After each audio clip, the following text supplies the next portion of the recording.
she was pushing on the walls of her entombment, right? Mhm. And it wouldn't budge. Yeah. Then she'd hear people walk by and she'd scream and they couldn't hear her. What torture is that? What torture is that? Can't even imagine. Yeah. Can't Yeah. even I mean, imagine. her rescue was shown around the world. I'm the poster child of bad things happen, Mhm. husband killed, son killed and missing, daughter buried alive, dog dead, house and all contents totally obliterated, and me severely injured. That was a pretty startling jolt to my day-to-day life. One characteristic in common is they adapt. They adapt to their situation. So I had to adapt into my new reality, Mhm. from wife to widow, from co-parenting with my fabulous husband to a single parent, Mhm. from working to injured to work, right? So I had to adapt into the new, and adapting is being open and vulnerable to the help. And people will show up and ask, raise your hand saying, I'm just going through this. And the pile where they found some of my son's remains, it was graced with beautiful yellow wildflowers. And the students clipped them and brought them to my house, and they said, they put them in a vase, and they said, life found a way. And I said, love found a way. Did you know there's a technology that's actually an app on your phone that uses sound waves to tell your brain what you want your brain to do? We had a young man that was on a guest on our podcast, the Mike Litton Experience, who had a traumatic brain injury. He was sleeping 3 hours a night. He's using Newcalm now and he's sleeping more. Go to newcalm.com, Mike15 promo code. Newcalm.com, promo code Mike15 for an extra 15% off. Go today. Welcome to the Mike Litton Experience podcast. Everyone has a story, and our passion is to help them tell it.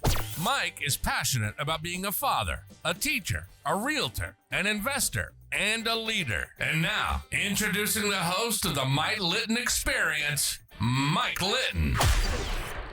Kim Cantin, thank you so much for being our guest on the Mike Litton Experience. I'm super excited for our time together. And like we talked about before we hit record, everybody has a story, and our passion is to help them tell it. So with your permission, we're going to start with where you were born, go up to today, and then we want to talk about this amazing book that you wrote about where yellow flowers bloom. Thanks again for being Right. here. Thanks. And thanks for having me. I'm really looking forward to speaking with you. Gosh, if you want to know a little bit of my backstory, I want to know born all on of it.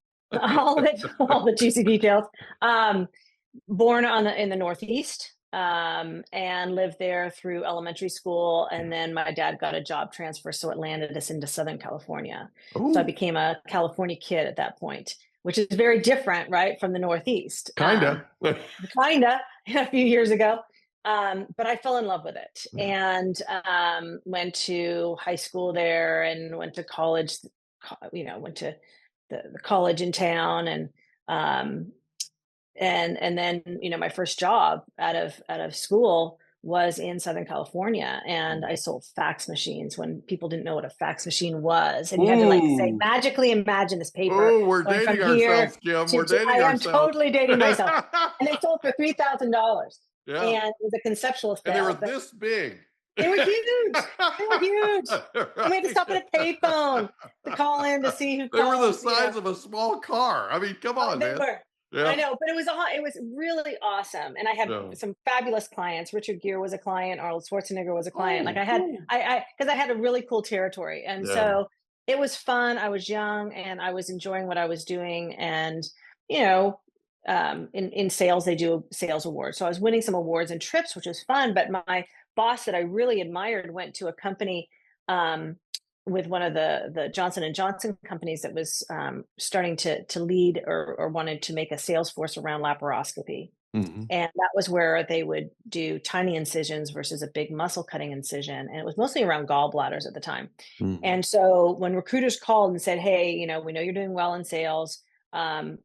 Would you consider coming for an interview? I said, the only one I'm kind of interested in is where my friend went, my prior boss. Mhm. And this is the company. He goes, that's it. He suggested that we talk with you.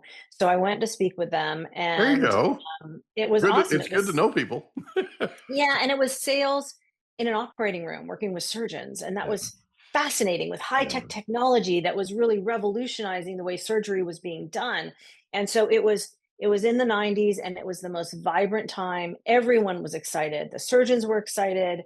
Um, all of the new technology that was being developed, and the patients, which was awesome. Instead of being in the hospital 6 weeks to recuperate and not standing up because they had a big incision, they're hopping off of bed, that next day and going home. And it was really transformative. So that was a big. I just walked into the perfect job for me because it was sales, but I loved biology in college, and I thought, maybe I'll be a doctor. And then I got freaked out going, I'm not taking organic chemistry. So I'm like, I think getting sales sounds better. But so this was perfect. It was the biology, the anatomy, vibrancy, and it was really just an exciting time. And less And graphic. yes. Well, Yeah. you're watching surgery on TV, right? Like the Yeah. surgeons are operating with long, sticks into the belly that's blown up like you're 9 months pregnant, and they're watching a TV screen Yeah. doing it's like video games. It was like Yeah. video games. And so I really enjoyed that part of my career. And then I went back to UCLA and got my MBA. And as soon as I finished that, I'm thinking, great, I'm in my 20s. I've worked so hard because I was working plus doing the MBA. And I'm like, now I just get to be, single in West LA, which will be nice. And then the president had called and said, we know you just graduated, so we'd like you to come back to corporate and head up a general surgery area. I'm like, if I move to the Midwest, I think I'm going to stay single. so versus Southern California. And but lo and behold, I had met my future husband at work, and he lived back in the Midwest at the time. He had been transferred in from an acquisition from the Northeast, and so we married. We had kids. We moved. We got relocated for work. I got relocated a couple times, and I had a husband who supported that. Because we had very parallel careers, and he's like, Kim, let's do this. And Yeah. so ended up back in Southern California again, and the two kids. And so we were kind of living the dream. We both had, my husband and I had fulfilling jobs. We had, a son and a daughter. We had a lot of friends, and life was really fulfilling. Mhm. And then my daughter was born premature, so I took off some time from work and went back. They couldn't hold my job open in San Diego anymore because everyone wanted that job. So they said, come back to corporate. So there we were, going back to the Midwest again. And we lived there a few years. And then we wanted to get back west. And so the company was buying a company in Santa Barbara area. And so my husband applied for that, and he got the job. And I kind of we wanted the family all together. So they offered me a job. And so that landed us back, in California. We were very happy. Kids were doing great. They were, in elementary school. And we really found that was our place. Because of our nature of our jobs, we were traveling a lot, and we were very ambidextrous as a husband and wife, where if I was traveling, my husband took care of the kids and everything was handled. If he was traveling, I took care of the kids, everything was handled. So we were such a strong team. And we just decided, I don't want to be in Paris and miss my kid's 6th birthday. And so I started my own consulting firm. And so I could do all the work that I like to do from my home mostly. And I had, the company I worked for was my client, and I would teach marketing to their marketers, and I would do work for other medical device companies. And what was so great is all those people were in their offices, in meetings, dealing with the politics, and a happy me is at home doing the strategic work, which I loved, with none of the politics. And I'm like, this is awesome. Yeah. And I could pick my kids up at 3. So it was really, really wonderful. And then I was helping a company that was looking to get acquired or go public. It was in the urology space. And I did a lot of consulting for them, was interim VP for them. And then they said, would you come on board, part of the org chart? And and I really liked the company and I liked the culture and the people. And I said, sure. Yeah. So I did that, and then tragedy hit. And so what had happened was it was 2017. Mm-hmm. I had, my son was a junior in high school, thriving. He was an Eagle Scout. He funniest guy, very dry sense of humor, big gamer, online gaming, nice network of friends. He co-founded a volunteer group in town called Teens on the Scene, which went out every month to do service in the community, and it spread to 5 high schools and over 200 kids. So it was really, Wow, how it was cool. really awesome. That was really awesome, and they were just cool kids doing, Yeah. just giving back.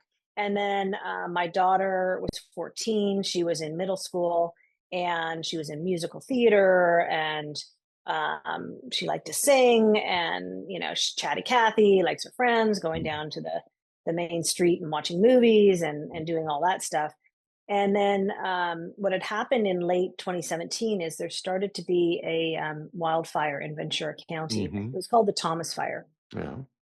And it was in Southern California. There's Santa Ana winds, sundowner winds, the dry winds that blow off the mountains. And when a fire's going on and those start to roar, it is extremely dangerous because it's just ignition. It's absolute ignition for the fire. And so I remember I was For on the a dry flight, brush and all that kind of stuff. all the dry brush. Yeah. So I remember I was on a plane coming back. I did, for consulting, had to go on a business trip, and I was flying back, and the pilot said, everyone look out to the right side of the plane. You'll see the Thomas Fire burning. Mm-hmm. And it was coming toward Christmas. I go, those poor people, just so poor people, they're just being impacted. And then he says, and we're going to have to land the plane ourselves because so many people impacted from the Thomas Fire, they work at the control tower in Santa Barbara, and they can't make it in. So we're just going to land this plane ourselves. And I'm like, wow. Yeah. So anyway, what had happened was it kept blowing from Ventura towards Santa Barbara. We never thought it would get there, but there was about three evacuations. We evacuated each time. We went, 40 miles south to a friend of mine's in Thousand Oaks. And so it was the holidays that didn't happen. So you were all evacuated? We were all evacuated because the fire was coming close into Santa Barbara. I got you. Okay. And it was a time when no one knew what a face mask was. What is it? The N19s or whatever they are. Everyone knows what they are now. N95. Yeah. We know what that is. Right. My husband had ordered them. Yeah. He had ordered them because of the smoke, right? Yeah. And we came back, and it was the holidays that didn't happen, Mike. Yeah. No mails were delivered, no packages were delivered. They roped off mailboxes for no delivery in the evacuation area, and the firefighters in Montecito, saved the houses. But it was a dicey time, so we came back and we're like, oh. So it was a quiet Christmas, and we were just kind of, getting through it all. Well, you're feeling blessed that you still have a house. Oh my gosh, we were feeling fatigued and so blessed. Yeah. Right? Fatigued and so blessed. And then, we had all the kids had their friends over for New Year's Eve. It was awesome. And then there was rain was predicted. And, there's that song, It Doesn't Rain in California. It pours. It pours. Yeah. So, my husband and son had cleared out the back line, making sure the French drain was good. I even said to my husband, hey, humor me and go get another sump pump just so we have 2 drains in case one isn't functioning. And he's like, he did the right thing for a husband and said, sure, honey, I'll go, even though we don't need it. And so anyway, and we had sandbags up and everything. And we were listening to there's an Aware and Beware on your phone to say what's going on. Like evacuate for the fires or whatever. And so we weren't in the mandatory evacuation. We had a hotel room scheduled that night in case it got too bad. We could go. We were all had our ready bags ready, the cars staged, everything. And we woke up in the middle of the night to a pounding rain that we had never heard before. It was so intense. And so we all got up, and I yelled at the kids, get dressed. We're going to get out of here. And my husband went and checked on the garage. It was a detached garage. He goes, and he yells in, he goes, we're taking in water. He goes, there's water in the garage. So I was like, wow. I think it was half an inch in 5 minutes came down. And then what happened was there were water mains up on the mountain, because Santa Barbara is where the mountains meets the sea, right? We weren't in the mountains. We were on down in the village. Yeah. but it's where the mountains meet the sea. Yeah. So there's water mains up there. Well, there was that heavy rain, and then those 7 water mains broke and released all the water. So it was like Niagara Falls on top of torrential rain coming down on a mountain, Mike, that had just been eradicated for all the foliage. Had So what happened? nothing to hold it. Nothing. So you Yeah. just have car-sized boulders sitting precariously on the hillside and 100-year-old down trees. And what happens when there's ash is it works like, they call it something like plasticity or something. It's like it can't absorb, it just slides down. Mhm. So the part of the mountain slid down. And what we didn't know is a 30-foot wave was coming down of mud and debris and boulders, and it didn't make the curve of the creek across the lane, and it plumed up to 30 feet, and it crashed down in the middle of the night on our family home with my family in it. And it was horrific. I remember the mud coming in. My husband ran out and said, "Get out, get out." My hand got stuck in the door. He's on the other side of a glass door. I mean, my book details play by play everything that happened, but just kind of the cliff notes is he washed away. I went under in the mud. I was found a distance of 2 football fields away in the mud, severely injured, wrapped in electrical wire Yeah, electrical wire. Yeah. in an intersection, severely injured. And then I didn't know what was happening to the rest of my family, right? But my daughter was buried alive for 6 hours under 20 feet of mud with a tiny pocket of air the size of half a volleyball with a little hole out to the outside that enabled her to breathe, which was a miracle in itself, right? Absolutely Because a God thing. Yeah.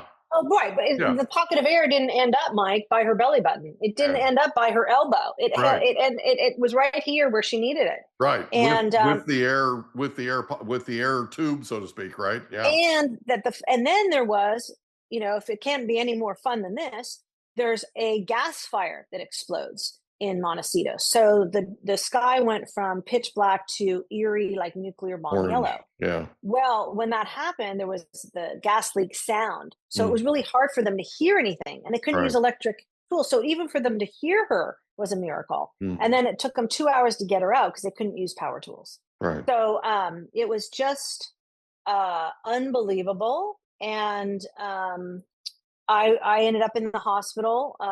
They rescued Lauren. They told me, my son had passed after I had a couple surgeries the first day. Then I think it was the next day or the next morning. They told me that they had found Dave and he had perished, and they hadn't found my son. And 23 people died that night, and 2 were missing. One was my 17-year-old son, and one was a 2-year-old baby girl, Lydia. And then, so that was, life can pivot for all of us. This was a unbelievable pivot that I never could have imagined that I had to face, but I did face it, and then just really worked to stabilize for my daughter, learn how to walk again, get healthy. The house was gone, everything was gone, everything. I had to go. How I went to the bank to talk to them, I had no identification, but the front page of the LA Times was our family Christmas card they found in the mud. And I hold it up. I see that person, that's me. I said, I need into my accounts. And luckily a gal at the bank knew me from the charity league. And she goes, "That's Kim." So it was really daunting. And so tried to rebuild my life with her. And then Jack and Lydia were still missing. So as soon as I could start to walk again, I got involved in the search. And so my book details all the stuff, but we searched for 3 years because it was over 30 square miles, right, of debris piles. And so we were looking for needle in the haystack. Yeah. But we brought in science, we brought in ground penetrating radar, specially trained search dogs. What else we had? Oh, we had the university forensic biologic archaeology team come. So the book tells all that detail, but we were looking for 3 years, and at the end we found not all of them, but enough to give me some closure. So that, and then now I'm rebuilding my life. Yeah. You mind if I ask you a few questions? Yeah, go for it. So if it's okay, we're going to go back. Yeah. So what was your favorite thing about growing up in Southern California? Oh, that's an interesting question. My favorite thing about growing up in Southern California, the lifestyle. I Yeah. loved that without snowstorms and ice and sleet, it was just simpler Mm-hmm. dressing in the morning to go out with, a t-shirt and a little, maybe a sweat jacket, Did you it's get just tired of easier. wearing coats when you were a Oh, kid? oh, you had to put on these whole Oh, I bodysuits, got and then so tired of that when I lived and the in boots Oklahoma. and they were mushy, and it took you a long time just to get ready to go out or in. Right. And so it was just fundamentally, it was easier. And for me, the amount of sunshine that Southern California gets, that's the happy pill, right? Yeah. When I was living in the Midwest, there was a lot of days of gray, and I felt that. Weeks. So There were weeks of it. weeks, Yeah. right? So I think, and the people, I think what I noticed, there's, some, Saturday Night Live makes jokes of the Southern Californians, but there's a laid back ease, friendliness with them. If you walk down the street and you see someone, you smile and say hi. And I like that. I like that. And I think it's because people are happy. They're getting sunshine all day. They're not spending time getting into their snowsuits. You're living in paradise, let's be honest. Yeah. Right? Well, And what a there's what a culture shock from back east to here. It was when we moved out here from huge, Oklahoma, you know. huge, huge. Yeah, 45 years ago we moved out here and it was real culture shock. Absolutely. Real. I remember on the East Coast when you went to in the late 70s, when you went to the mall, you dressed nicely. You didn't Mhm. dress, but dressed nicely.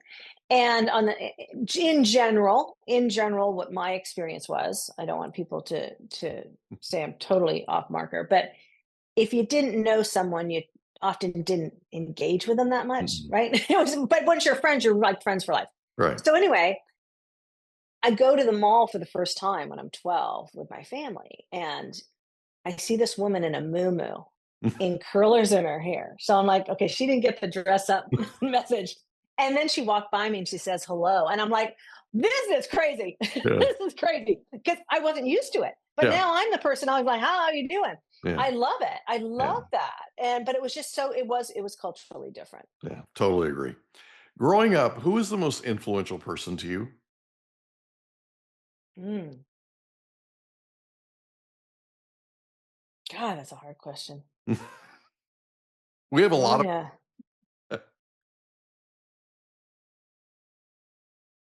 I have a lot of people that have influenced me. Mhm. Um, You can pick more than one. It's okay. The only thing we're looking for is sort of who were the people that had the most influence on you as a child, as you were growing up. well, I mean, obviously my parents, Yeah. right? I mean, obviously, you know what I think it would be? I think it's I have aunt and uncle Yeah. who who had a real positive effect on me. My uncle was a real go-getter, charismatic, and they were always so loving and accepting, Mhm. um, and self-made man. And yeah, I would say my aunt and uncle, beyond my parents, um, and then I've had some friends, and then I kind of there was some women in my life who kind of became second moms to me Mhm. in a way my mom couldn't be a mom to me. And and or like, my grandparents, were all back east, right? So, Mhm. and there's I cleaned house for this woman when I was 12, Mhm. and she became like a grandmother figure. Mhm. So I would say that, and then just my friends. That's what I'd say. That's cool. We're going to take a break. When we come back, we're going to talk more about your book, an amazing book. We're going to talk about the experience of writing it. We'll be right back. Did you know there's an app that has no side effects that allows you to use sound waves to tell your brain what you want it to do? It's called newcalm.com and it's amazing. It literally uses sound waves. If you want to tell your brain to go to sleep, if you want to tell your brain to recover, if you want to tell your brain to put you in peak physical state, if you want to tell your brain to focus, if you want to tell your brain to take a power nap, You can do all of these things and more with newcalm.com. Go to newcalm.com today, promo code Mike15. Newcalm.com, promo code Mike15 for an extra 15% off. Go there today. And we're back with Kim Cantin. And we're talking about, before we were talking about your childhood and talking about who the influencers were in your life growing up. You ended up graduating high school. And let me ask you this. In high school, did you have a favorite subject? Biology. I loved it. Yeah. I loved it. I loved anatomy. I was so intrigued by science. I loved it. That's cool. Did you have a favorite teacher? Yeah, it was my math. I think my math teacher, Mr. Hansen. And I really liked my biology teacher, Mr. Calabrese. Yeah, I think they were great. Amazing how they can make a subject come to life and have like Yeah, and make a influence. difference. Yeah, they make a subject come to life. And the math teacher really wanted everyone to know everyone can do math. Because some people come in with a thing, I can't do it. And Right. he would do anything to make people believe, yes, they can do it. That's cool. So after you graduate, you graduate high school and you go off to college. Where do you go and why? Um, well, first I went to UC Davis for a silly reason. I used to have a phobia of birds. I was afraid how they flapped, and one of my first jobs was working at a pet store, and they had birds, and there was this cute little one who had his cockatiel with clipped wings, and I got my nerve up to put my hand down, and he walked on my finger, and he didn't do all the flapping, and I'm like, "You're cute." And then I would visit him every day, and then I'm like, "Mom, I think I want this bird as a pet," which was huge to get over this phobia I had of birds. I had a terrible phobia. And she goes, "You can get them, but you're not leaving them with me when you go to college." So the only university that allowed you to have your bird in your dorm was UC Davis. They're known for their veterinary. So I picked a school on that. And it's a cute school. It was a cute school in Northern California, but the bird died, and I then transferred down to UCLA. Yeah. Gotcha. I wanted the Southern California. I wanted the weather again. Davis is an awesome school, Yeah. but for me, it's a lot of damp gray in the winter, and it's hot in the summer. So for me, being Southern California for so long, I really appreciated just that weather. Didn't want to be transplanted out, right? No, I wanted to come back.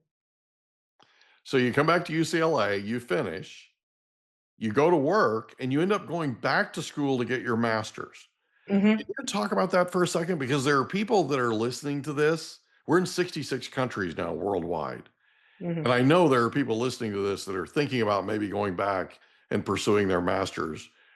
A lot of our audience actually has graduate degrees. So they've earned graduate degrees of some degree, right? Yeah. So can you talk about that for a second? What was it that compelled you to go to school and pursue your master's?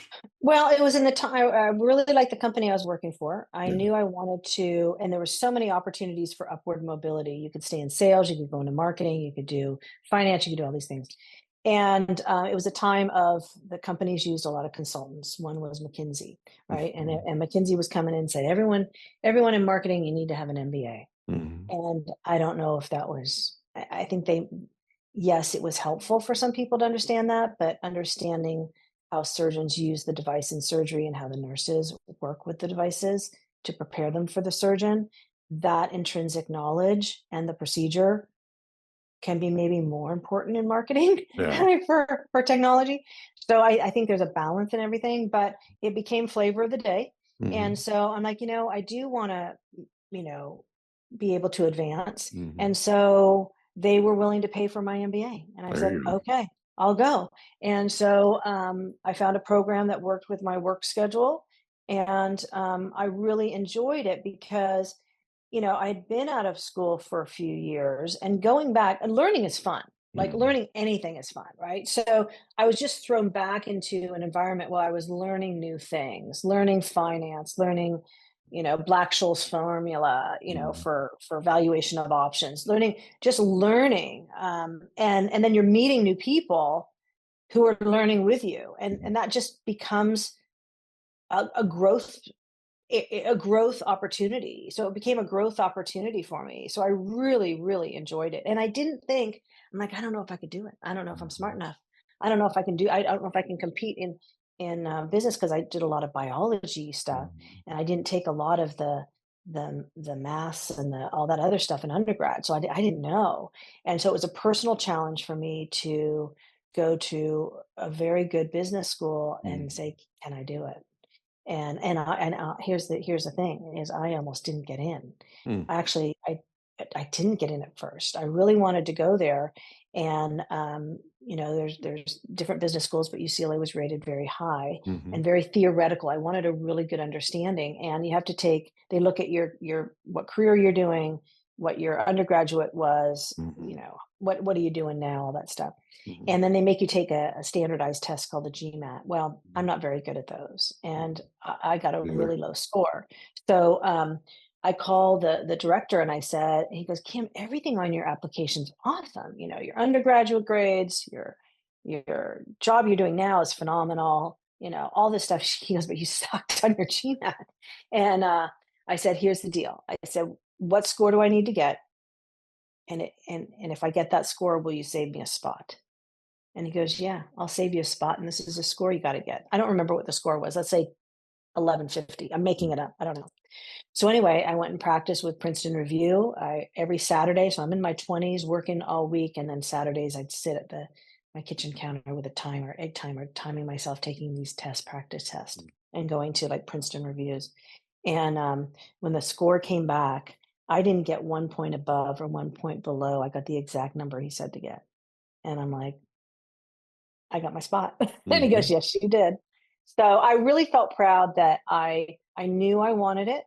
Um, and I pursued it by calling the director of the program saying, I know I want to do this program. Tell me what I need to do to get that spot. And he gave me that gift for the chance of that. And that was a great experience for me. That's cool. Thank you for going into that. I appreciate it. I know there are people that are listening to this that got a ton of value from that. Can we talk about the book for a second? I know it's a Yeah, tough subject, sure. and I know it Sure, I know it sure. was a tough experience. It had to be. Yeah, yeah. So there are people that are listening to this, guaranteed, that are thinking about writing a book. They're thinking about doing something similar to what you did. Can you Mhm. talk about the mindset that it basically took for you to start writing this and then to finish it? Sure, yeah. So I was fortunate and unfortunate. We were living in the time of COVID, so we Yeah, were staying indoors. So there wasn't much to do, and right. I knew I needed to. I didn't want my memory to fade, and I wanted to Right. write down for my future kids what had happened. My future grandkids. I'm not having Right. any more kids. That's Right. clear. Clear We're with done. that one. Just so I'm we're clear, done. we're done. All done. We're done. But my grandkids. Wait just a second. Let me clarify this. Things I know for sure. Things I know for sure. So, so anyway, I just started writing it down, and Mike, when I started writing it down, I realized like, wow. And then I had a sacred search team. There was 7 people who 6 of them were strangers before the event, and they came out with me almost every 2 weeks for the next 3 years to search for my missing son. Oh, And so, if I said to you, "Hey, Mike, it's August of 2025, and can you go out with me for the next, about every 2 weeks until 2028?" Not many people would raise their hand. These people raised their true. hands. They were dog handler and his search dog, a general contractor who had the big rig. And they're like, you have to write it down, because there were some astonishing things that happened during our search that it's Wrigley's, believe it or not, unbelievable. They're like, you have to write this down. You have to write it down. So I started writing all that stuff down. And then what I noticed, Mike, is that as I was doing it, I'm like, you know what? I think this might help someone, because I saw myself go from a desperate grief to Mm. more peaceful acceptance of a massive tragedy Mhm. that I had endured, and um, and so it was very cathartic for me, and then I realized, yeah, I think I am going to write it to help others, people Yeah. whose life has pivoted. Everyone's life's going to change in Oh, an yeah. unexpected way, positive or negative, and we Mhm. don't know when it's going to happen. And so I wanted to give them maybe my journey of saying, you know what? and life can go on. Mhm. I mean, I'm the poster child of bad things happen, Mhm. husband killed, son killed and missing, daughter buried alive, dog dead, house and all contents totally obliterated, and me severely injured. That was a pretty startling jolt to my day-to-day life. And the book, people, it's won 7 awards, which really surprised me. I was the active kid who never finished a book in elementary school. Mhm. um, but it's won 7 awards, and it's around inspirational memoir, and they really say it's sure, it's got the sad, the detail, sad story. I mean, Lauren writes about her experience about being buried alive and what she did to keep herself alive, which is pretty harrowing. But it's really about hope, and it's like how, and to find, look for the silver linings, and how life can move forward. How So, old was she when all this happened? Mike, she was 14. She was How 14. how in the world do you muster up the courage to talk yourself into staying alive in a situation like that? Read what she did. It's Well, I pretty know, but phenomenal. I'm just saying I know. I mean, she's the strongest woman I know. She's the that has strongest got to person. just be, yeah, that has Right, and just and got what to she be, did, what she told me she did was astounding, yeah, and, she's the strongest human I know, yeah. because she was pushing on the walls of her entombment, right, Mhm. and it wouldn't budge. Then Yeah, she'd hear people walk by, and she'd scream, and they couldn't hear her. What torture is that? What torture is that? can't even imagine. Yeah, Can't yeah, even I mean, imagine. her rescue was shown around the world. It was just on, NBC just had a series, August 4th, called Survival Mode. Mhm. And they featured my daughter and I on that. It's on Peacock and Hulu right now, but it tells the whole story, with images of the mudslide. And they feature 3 families, one of being my family, and then 2 other families. Each one had different things happen to them. Um, but it really I think NBC did a really good job with that, telling a non sensationalized, but here's really what happened. Yeah. So I have two final questions. First off, what's the best advice you have for somebody who's gone through something similar to what you're going through or have gone through, Hmm. and they're trying to deal with that, what you call desperate grief? Hmm. Can you give them a Yeah, piece of advice real quick? Because you're on sure. the other side of it, right? Yeah, And they're trying to yeah. get there. Yeah, what I would say to them, is be vulnerable and open to help. Yeah. I was a type A person, a high doer. I did for everyone, and I was filleted open, and I didn't know what I didn't know. I never had this kind of experience before, and people came in to help me, and I accepted the help. And I raised my hand saying, I just been through a major trauma. What help do I need? Right. Mhm. And was open and vulnerable to that and invested in that. So, and what Mr. Rogers, what he used to say on his show is, look for the helpers. Mhm. Helpers will show up. Look for me. I had 6 people I did not know before the mudslide who showed up, who now are dear friends in my sacred search team, who helped me look for my son and baby Lydia. And what they'll say is that was one of the most meaningful times in their lives, providing that help. And it certainly was one of the more meaningful times in my life, receiving that help. So I'd say be open and vulnerable to help. And then, I do speaking engagements now. And really what I really try to advise is, there's Sheryl Sandberg wrote the book, Option B, I think it is. Mhm. And they did the study of what one of the characteristics of the most successful people. They have one characteristic in common, is they adapt. They adapt to their situation. So I had to adapt into my new reality, Mhm. from wife to widow, from co-parenting with my fabulous husband to a single parent, Mhm. from working to injured to work, right? So I had to adapt into the new, and adapting is being open and vulnerable to the help. And people will show up and ask, raise your hand saying, I'm just going through this. What would be helpful for me? What would be helpful for me? And then and to try it out, see if it does help you. Mhm. And know things will, what does Churchill say, Winston Churchill, when going through hell, keep going. That's what someone said to me in the hospital. She leaned over to my ear and she said, "We're going through hell, keep going." Okay, so I lied. I have two more questions. Sorry. You just gave me a question. So when you're speaking in public Yeah. and you're having an impact on these people who there are people that are showing up to this that have been through HE double hockey sticks, right? Absolutely. And they're trying to get through that desperate grief period to where they, right? What's that like to be sort of a beam of encouragement for them? It has become a little bit of a silver lining, and it's put like Viktor Frankl has the famous book, The Meaning of Life. And what Mhm.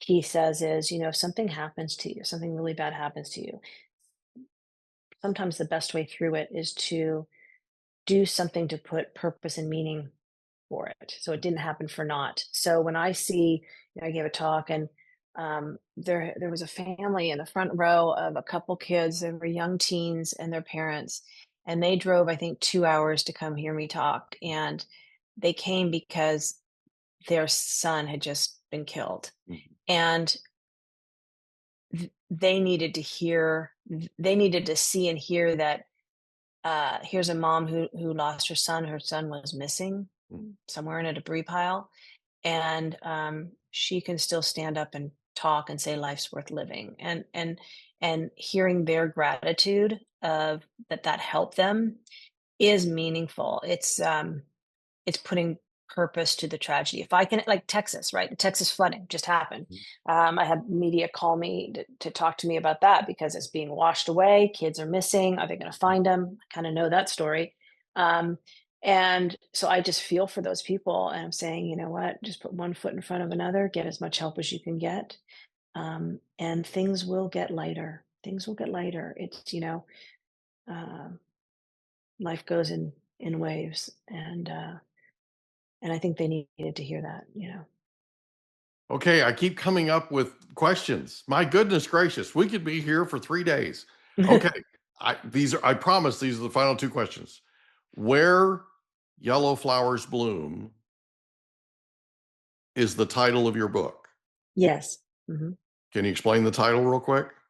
Yeah, I credit my daughter for that title, and I think she did. It was really perfect. So, the university team, and we'd been looking for 3 years for my son's remains, and the university professor, who was a biologic forensic archaeologist, said because 62 homes were washed away, Mhm. all the stuff in their garage, their chemicals, their paints, the asbestos in their ceilings, whatever it was, right? The paint, it was in the soil, and all the plumbing breaking through. So there was really bad stuff in the soil. And she goes, nothing's really going to grow there. And the pile where they found some of my son's remains, it was graced with beautiful yellow wildflowers. And the students clipped them and brought them to my house, and they said, they put them in a vase, and they said, life found a way. And I said, love found a way. And so the where yellow flowers bloom is, look for beauty or where you otherwise wouldn't expect it. There was no good reason why there was flowers on that pile.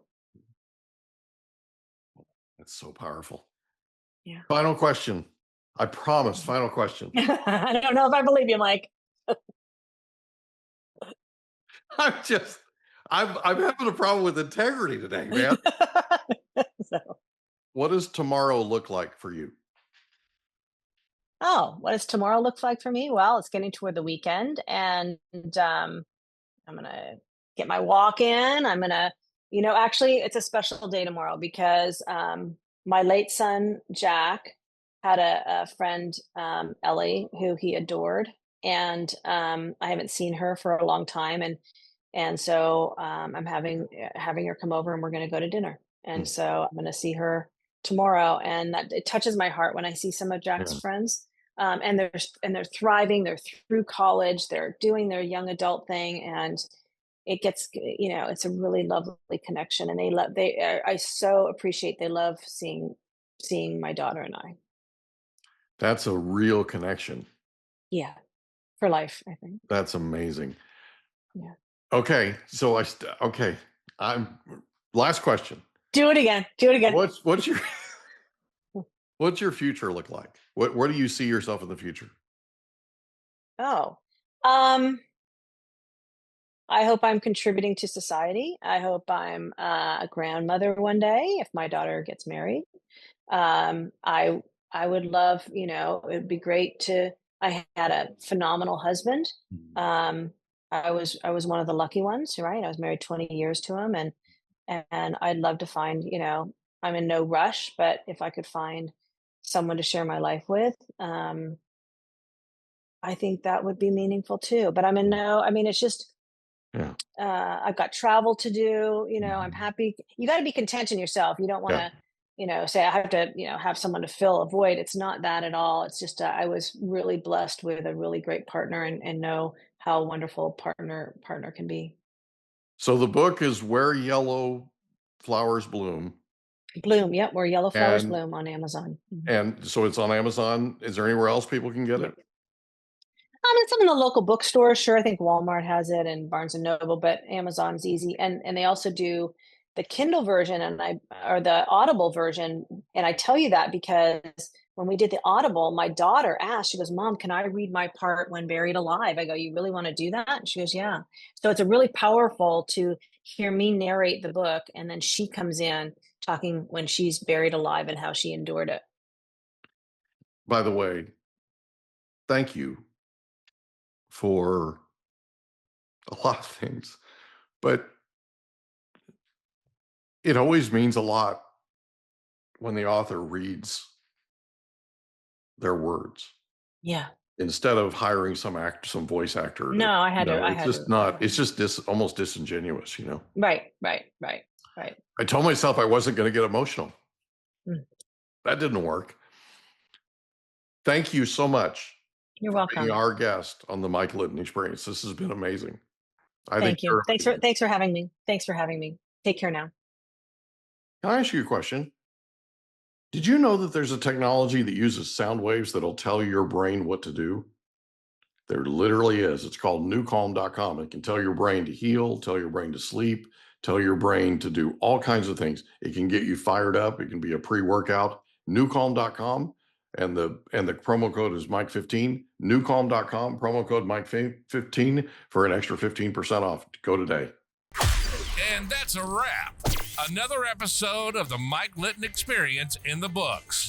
Reach out to Mike on Instagram at the Mike Litton Experience.